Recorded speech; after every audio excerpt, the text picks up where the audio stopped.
अस्सलामुअलैकुम रहमतुल्लाहि वबरकातुहू। दोस्तों की हाल चाल है, ठीक हो?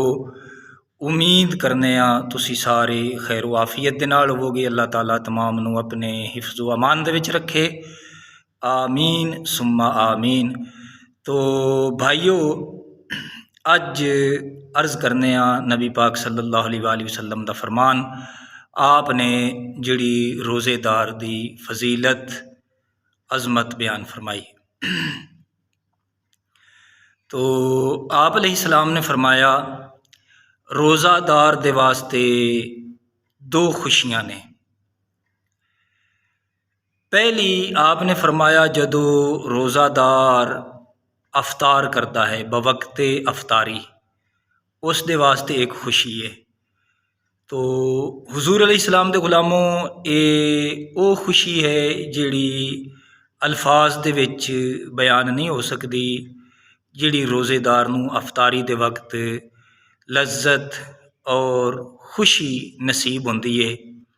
कि खुसूसन जदों गर्मियां दे रोज़े होंदे ने, तो फिर जिस वक्त हुज़ूर अलैहिस्सलाम दा उम्मती रोज़ेदार जदों अफ्तारी करता है, उस वक्त उसनू एक लज्जत इतनी आती है, सुरूर इंज दा मिलता है कि जिसनू बंदा गुनाहगार अल्फाज के अंदर बयान नहीं कर सकता। कि इंज कहो कि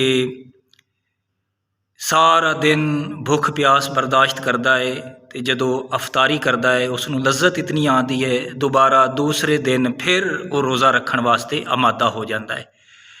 आपने फरमाया कि उसनू अब बवक्ते अफ्तार एक खुशी मिलती है। दूसरी, नबी पाक अलैहिस्सलातु वस्सलाम ने फरमाया कि जिस वक्त वो रोज़ादार अपने रब दे नाल मुलाकात करेगा, व इंदा लिकाई रब्बी ही, हदीस पाक दे लफ्ज़ ने, आपने फरमाया कि अपने रब दे नाल जदों मुलाकात करेगा। तो आप अलैहिस्सलाम दे गुलामों, इत्थों ये पता चलता है कि रोज़ादार इसनू अल्लाह तबारक व तआला दा दीदार तो होवेगा, लेकिन बल्कि सारे जितने भी जन्नती होवणगे जन्नत विच अल्लाह ताला दा सब नू दीदार होवेगा। लेकिन याद रखो कि दीदार और मुलाकात इस दे विच फ़र्क है। क्योंकि दीदार जिहड़ा है ना, ये दूरों भी हो जाता है, लेकिन मुलाकात दूर तो नहीं होंदी बल्कि करीब तो। इत्थों ये पता चलता है कि सारे जन्नती अल्लाह ताला दा दीदार करनगे, लेकिन रोज़ेदार नू अल्लाह तबारक व तआला ये खुसूसी तौर पर इनाम अता फरमावेगा कि रोज़ादार अपने रब दे नाल मुलाकात भी करेगा। तो नबी पाक अलैहिस्सलाम दे गुलामों, ये रोज़ेदार नू अल्लाह तबारक व तआला ने एजाज़ बख्शा है कि रोज़ादार अपने रब दे नाल मुलाकात भी करेगा। अल्लाह दे हुजूर दुआ है, अल्लाह ताला समझण दी और अमल दी तौफीक अता फरमाए। आमीन बिजाहि नबी अमीन।